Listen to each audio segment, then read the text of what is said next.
Hello everybody and welcome to this month's webinar from M86 Security. This month we're looking at exposing the recent flood of targeted attacks.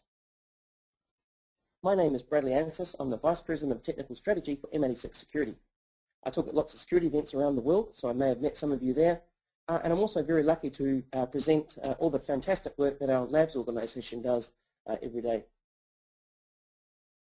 So this month we're talking about targeted attacks. So we'll look at some different examples of targeted attacks, we'll talk about the different types of attacks, and then we'll look at how social engineering is a really key part of these types of attacks and maybe some ideas of what we can do to try and address that issue in particular.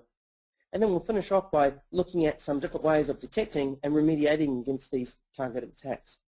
So first of all, a targeted attack is an attack that has been targeted towards a certain organization or even a certain group of employees or employee inside your organization. That's why it is so targeted. So it is designed for maximum penetration into an organization and to be able to get the actual details out of an organization. So as this webinar is being recorded, so we'll make a copy of that available to you as well as a copy of the slides, and we'll pause at the end for Q&A. So two types of attacks. The first type is a server-side attack. And a couple of examples here from Sony and Citibank. Sony, first of all, obviously we saw lots of press about this earlier this year. Hacking group got into Sony through some known vulnerabilities in Apache. Sony was running older, unpatched Apache web servers that had that vulnerability in them. And then, of course, we saw lots of details of user accounts. The gaming website was down for multiple days. Who knows how you would calculate the cost of reputation damage, in this particular example. So Sony was really an example of, security best practices perhaps not followed as stringently as they could be, ensuring that all your external-facing applications and external-facing websites, the web servers that are running those are all fully up to date in terms of patches and security updates. The second example is Citibank, and this was an internet banking application where when you were actually logged into it, you could simply change some numbers on the address bar and get into other users' accounts. And this is an example of, perhaps security best practices not being followed during application development. So a server-side attack is basically a targeted attack that goes after your external-facing websites or web applications. That's why we call it a server-side attack. The other type of attack is a client-side attack, and this is the types of attacks that go after your workstations and users using your workstations inside your organizations. The two examples we're looking at this slide, both were actually initiated through email, and RSA actually the entire infection cycle happened through email. So with RSA, they're a security company, very well known, very good security company. They were basically running all the recommended best practice products and methodologies inside their organization, and yet they were still compromised. Perfect reason or perfect example of a targeted attack, where the attackers are researching organizations to work out the most effective and highly successful, or most likely success factor to actually use as part of their attack.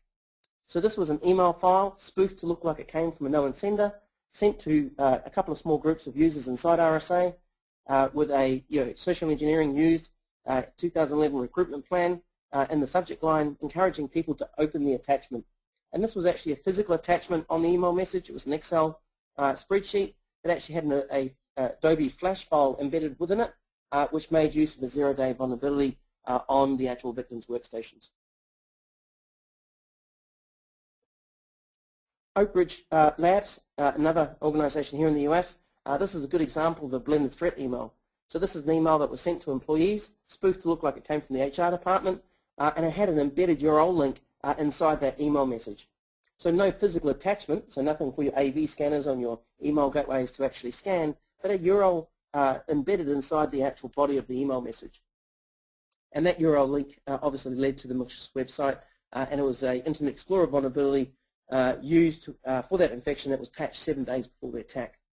And that's a common theme we see in today's internet threat landscape, vulnerabilities that have been patched for a period of time. If you look back at the first half of 2011 Security Labs threat report, the top 15 most seen vulnerabilities, 13 of those have been patched for more than 9 months. That tells us that we're not doing a good enough job trying to get those security updates out to the workstations inside our organizations. Now, I know there's lots of reasons why we do that, change control processes, being able to test the security updates, etc., make sure it doesn't break any other applications, etc., etc., but this is something we need to bear in mind. And certainly, later on we'll go through some of the proactive technologies that can help here, and one in particular, vulnerability antidote, can really be used to try and help take some of the pressure off this security update vulnerability issue. So again, client-side attacks going after workstations inside your organization.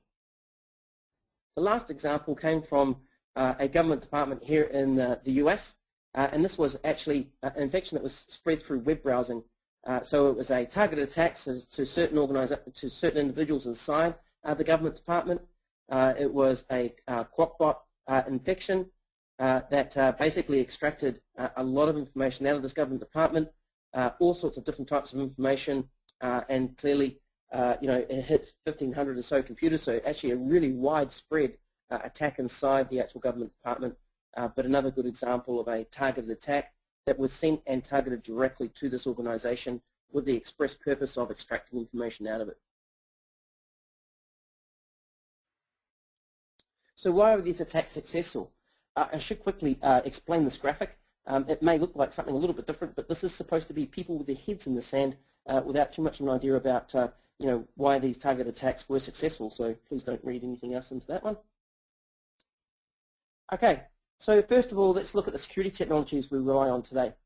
So back in 2007, 97% of the attacks were covered by the legacy security technologies that we were running: URL filtering, IP reputation, AV scanners, IDS, IPS solutions, application firewalls, etc.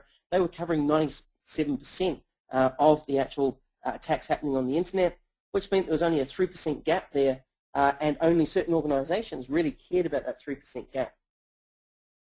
If we fast forward to today, the biggest thing that's actually changed is that malware gap has become a lot more significant. So now the historic or legacy security technologies that all of us are running are really detecting, somewhere around 40% of all the attacks happening on the internet. Now that's been a massive change over the period of just 4 years. So why has that actually happened? Well, when you look back on this, you can actually see, evolution happening on both the attacker side and the defender side. So take, for example, URL filtering. URL filtering, and certainly M86 knows a lot about URL filtering because we were one of the first URL filtering list vendors in the marketplace some 15 years ago now. But URL filtering solved the original issue of the internet, which was actually one of productivity, not of security. But when the attackers started moving their threats and their viruses, etc., to the internet, then it was quite easy to actually see their sites through URL filtering because they were fairly static. They'd bring them up, leave them up for a period of time, and fairly easy to find through URL filtering. Then what actually happened is because more and more of those sites started coming up, then we really needed a new technology that was more effective than URL filtering. And that's where IP reputation came out. So IP reputation was designed to detect websites that might have only been up for weeks at a time or have been registered by some dodgy domain registrar or something like that. These sorts of factors really do point to an infected website. So we brought out IP reputation to address that. And what did the attackers do? They just evolved to start using legitimate websites as their attack vehicles instead of their own websites. So today, between 80 and 90% of all the infected websites on the internet are actually legitimate websites. Websites that your users would typically be allowed to go to with a standard filtering policy. So you can see that, as a security industry, we've very much been on the back foot when it comes to trying to address the threat out in the internet. And, in reality, in the past, that threat has been very widespread. The attack has been, sort of doing the shotgun approach where they're trying to go after as many different users as possible. It's just in the last 12 months or so where they have become a lot more targeted and a lot more, focused on certain organizations. And that's where we're really starting to see some problems now. So what has changed in that threat landscape is the malware itself has become a lot more dynamic. It's obviously a lot more of it, and it's a lot more targeted to certain organizations. So this is where we find ourselves today. Social engineering is certainly a major piece in all of these attacks. And certainly most of the attacks, the vast majority of the attacks, has some sort of social engineering component to them. I can't help you with a technical update or a security patch for social engineering. This is something that all of us need to actually address and try and start addressing. And we can do that through user training. So for example, just getting the end users inside your organizations, inviting them to a lunch, showing them different examples of the latest attacks happening on the internet, and to try and make sure their suspicion levels are raised and they have a good idea about the sorts of attacks and things that they've seen in the past, so that when they're using Facebook or some other application they spend a lot of time in, their suspicion levels are raised. Any little wee thing that just doesn't quite look right, they start getting suspicious and asking more questions. That's what we need to do to try and really solve the social engineering issue. So all of us have a part to play here. So when we're talking about detecting and remediating attacks, let's start first of all with server-side attacks. So some different steps you can actually take here. Now M86 currently does not have any technology or any products that address server-side attacks, certainly an area that we're looking at with keen interest. But what you guys can actually do today is start looking at the current architecture that you're using, looking for any updated web servers or other components that are serving up these external websites and applications to the outside world. Start using a web application firewall to detect different attempted attacks. This kind of works like a normal firewall, but specifically designed to protect web applications and websites from external abuse. So there's lots of different options out here with web application firewalls, and if you shop around carefully, you'll start finding some companies that are far ahead of others when it comes to proactive controls instead of just the normal reactive ones. You can also get a better picture of your network traffic and look for irregular signs, so different things that really stick out from the normal sort of ebb and flow of traffic you see in your network that can really point to attempted attacks coming in from the outside. And when you're developing your own internal applications, make sure that security is first and foremost in those plans. This is the one area you definitely do not want to actually shortcut on. And certainly look for guidance from the experts. There's a great organization called OWASP, or the Open Web Application Security Project. This is a non-for-profit organization that publish a top 10 list of the current ways that attackers are using to attack these external-facing websites and applications. So the OWASP group is a great place to start. Make sure that your application firewalls, for example, at least covering that top 10 list. But OWASP published some really good papers on to help application developers and website providers and hosters in this area. So look for help.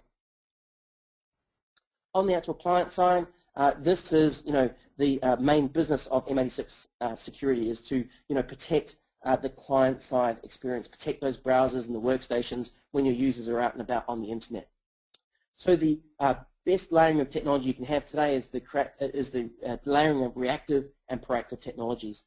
So a few slides ago, I started getting into URL filtering and AV scanning and IP reputation and things like that, and sort of saying look, they're detecting around 40% of all the attacks on the internet. That may be true, but they still have a part to play here. So for example, when you're looking at the correct layering of reactive and proactive technologies, the example we see in the slide here is actually from the M86 Secure Web Gateway. So we start off with URL filtering. I mean, if your users are not allowed to be going to that category of website, then why bother scanning anymore? If your signature-based AV is only detecting between 30 and 40% of all the malware, well, that's 30 or 40% that we don't need to scan any further. Those reactive technologies, they are still useful because they are very accurate and they're very fast. But let's make sure that we're not relying only on reactive technologies. That's where you'll really start getting yourself into trouble. Start looking for proactive technologies out in the marketplace. And here are some examples of the proactive technologies from M86. So the first one here, virtual vulnerability patching. I'm not going to cover all of these, but the virtual vulnerability patching, we call that internally vulnerability antidote. And this is the technology. It is actually a signature-based technology that we use to update our secure web gateways out in the field with the latest known vulnerabilities. So any vulnerability that has become known and publicly announced, then we create a signature for that, send it out to the secure web gateway, and the secure web gateway running out on your sites can actually detect the attempted use of that vulnerability in any attacks. So that certainly very much helps us in finding those attacks, and also takes the pressure off you having to get all those security updates out to your desktops as quickly as possible. Now, we're not saying don't do that. Definitely still keep those security updates coming out, but we can take the pressure off a little bit with this virtual vulnerability patching technology. I'll also talk about the middle one, the static and dynamic code analysis. This is really the ability to scan a web page in real time, looking at 100% of all the web traffic that users are actually accessing at that time, and looking for any signs of malicious intent. So being able to find completely new dynamic malware that's never been seen before, because what we're actually doing is we're looking and analyzing that web page and the structure of the web page, looking for any signs of malicious intent, perhaps the attempted installation of some payload on a workstation or something like that. That is what that technology is extremely good at.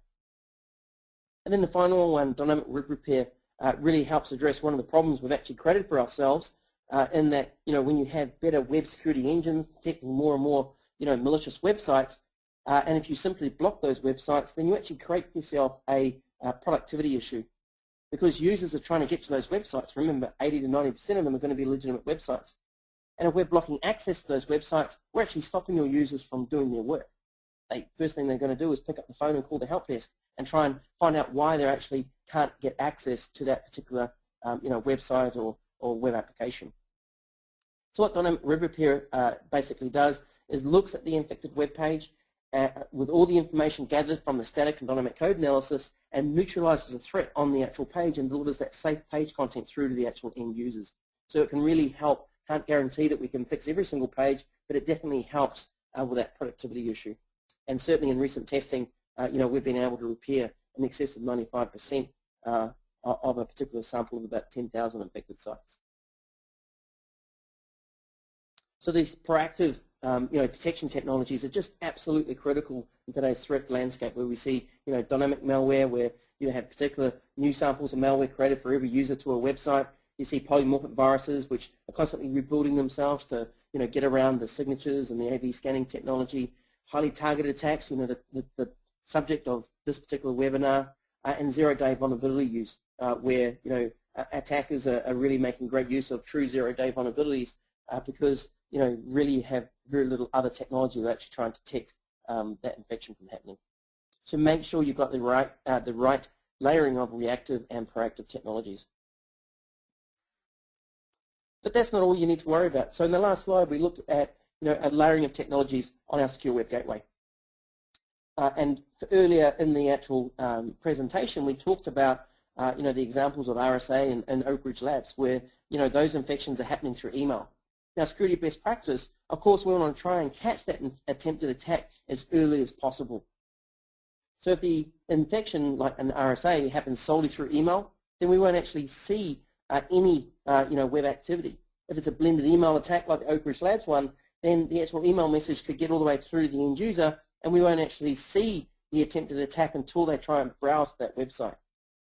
So what we need to do here is we need to, we have a good layering of proactive technology on the website with the secure web gateway. We need to try and work out how we can get that same technology over across on the email side. And with the email traffic coming through an organization, using technologies like the M86 Blended Threats module and other technologies that are coming in the near term, to be able to make the best use of the proactive malware engines on the actual secure web gateway to scan that email content coming into your organization.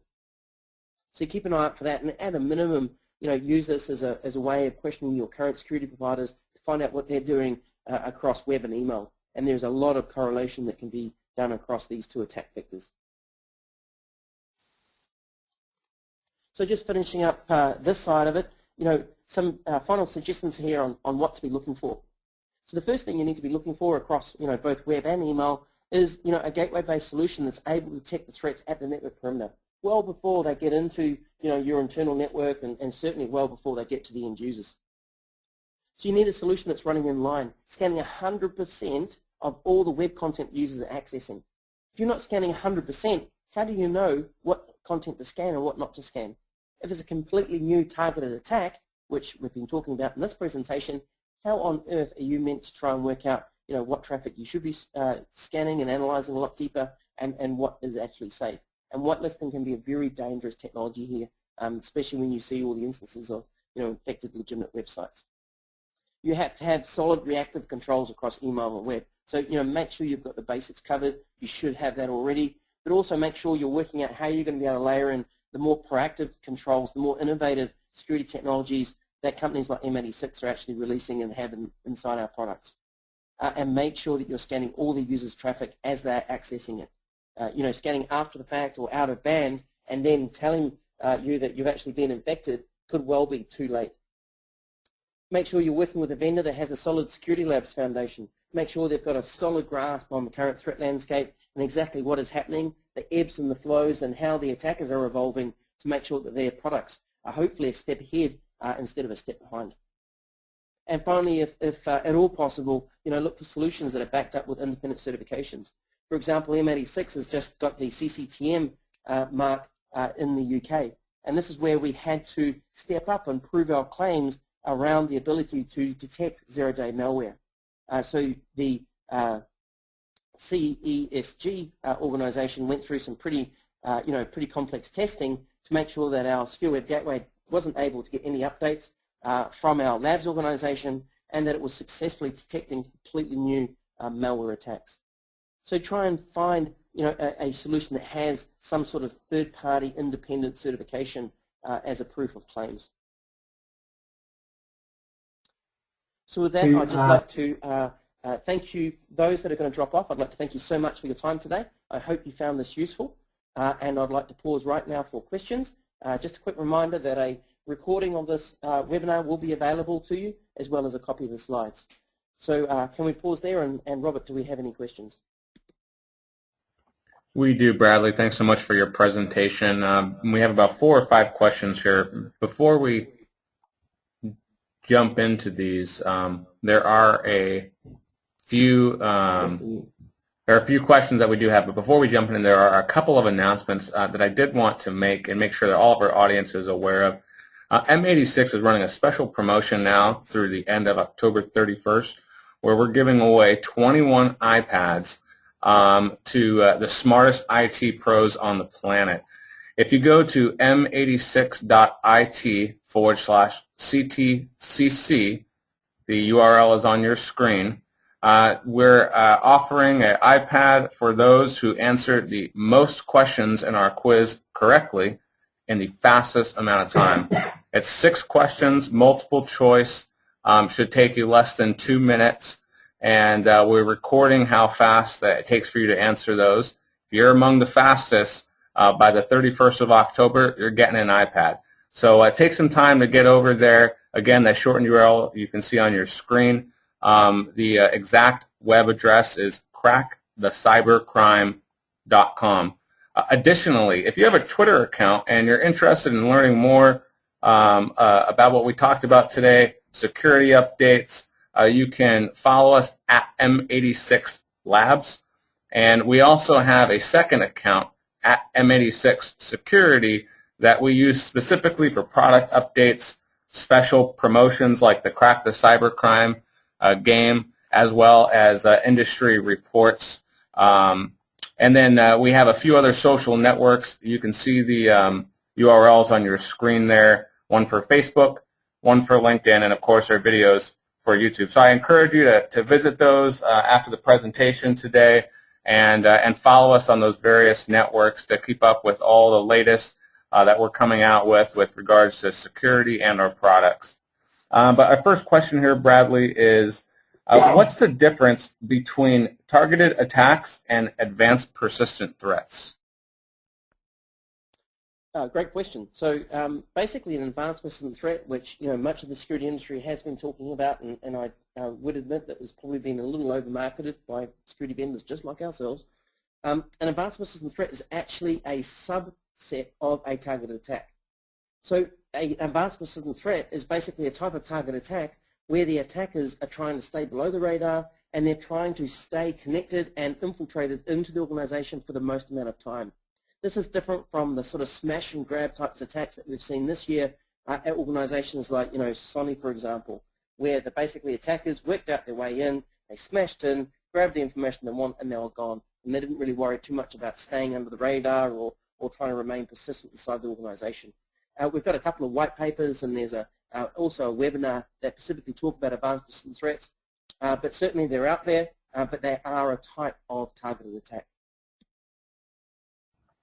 Great, thank you. Second question is, how can I tell the difference between an attack targeted directly at my organization versus a general internet-based attack? Oh, another very good question. So this actually gets a little bit tricky. So obviously there's lots of attacks and malware out there on the internet, and anyone out on the internet anytime is susceptible to coming across any of those. What we need to look out for with targeted attacks is, for example, the email messages that have been sent to just your organization, or a URL that has been just distributed inside your organization. So typically you need to think about ways that an attacker might have of targeting just your employees. So here, for example, things like search engine optimization, like black hat search engine optimization, is likely not a factor in targeted attacks, because this is where they're trying to go after a wide group of users. But if your users or your internal employees were getting spoofed email messages or getting spoofed messages through their social networking accounts, then that is highly likely to be the beginnings of a targeted attack. Now, any organization obviously is susceptible to this, but certainly the ones that have big brands, they're widely known, have a lot of internal assets, etc., which could be attacked through these sorts of methods.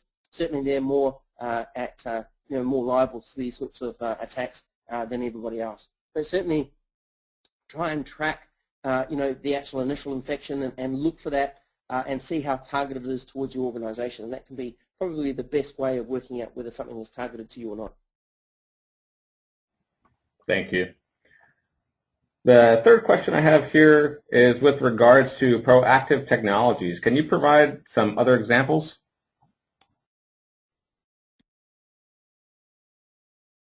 Yeah, the proactive technologies, real-time code analysis is a good example of this, and that is the static and dynamic analysis that we showed in that slide. Other examples of proactive technology would be things like, some AV scanners these days have, a level of heuristics, and you also get other products that have behavioral analysis types of approaches like FireEye, etc. And what you really need to do is look at the advantages and disadvantages of all these pieces of technology to work out what is right for you. For example, the heuristics, it is a proactive technology, but the detection levels just aren't there yet. But certainly, they're constantly innovating and constantly getting better. So we certainly hope for that. In terms of behavioral analysis, that sort of technology works okay on email, where latency is not a big concern, but it certainly slows down web traffic, which means it can't be really run inline scanning a user's content as they're actually accessing it.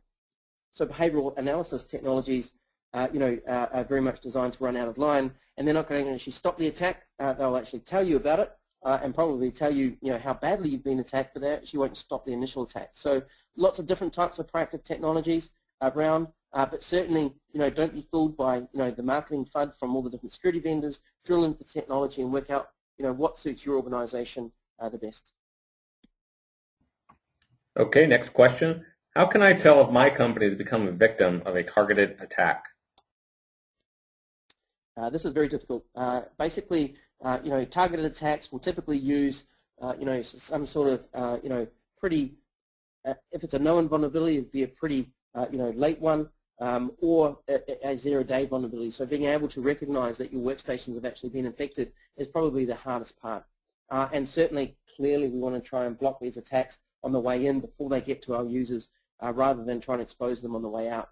But here, if you are starting getting suspicious that certain information is out in the public domain, you're not sure how it really got out there, you might want to start looking back and looking for instances of some of this targeted communication we talked about before. Certainly, you'll find out about it, should a hacking group start, publicly releasing information. Unfortunately, today there's, a pretty robust market for people trying to blackmail certain organizations. Certainly, you probably should try and, if you unfortunately get any of those sorts of approaches, you probably don't want to just laugh it off, but certainly try and take it somewhat seriously. But this is perhaps the most difficult thing, is to actually work out when you're infected, particularly if it's an advanced persistent threat, because these can go on for months or even years at a time with the organization just not being aware that they've actually been attacked. And why don't we hear a lot about high-profile targeted attacks in other parts of the world outside of the U.S.? Yeah, that's a good question. I mean, certainly, the different examples that we showed earlier are only from certain countries, I mean, and very much represented there by the US. Remember, in the US, we've got disclosure laws so that the organizations are actually legally bound to release, notifications if they have actually been compromised in some way. So that's one reason that you'll certainly find organizations admitting to this. And at the moment, you don't have the same disclosure laws in countries like the UK, for example. I certainly know they're on the way, so that could be interesting in the future. And the other piece that's important here is, for example, in the case of the Sony attack, is the attackers went public with the information. So that's when it's up to the organization to confirm or deny they've actually been attacked. And really, you are kidding yourself if it has been a targeted attack and you have been compromised and breached. You are kidding yourself if you're trying to deny it publicly because the attackers will just keep on publishing information. It will soon become clear that there's no other way that they could have actually got the information.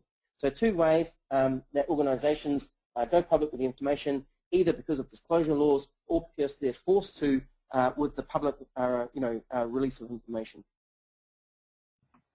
Well, that is all the questions that we have time for today. Bradley, again, thank you for your presentation. And for those on the line, thank you so much for taking time out of your day to join us.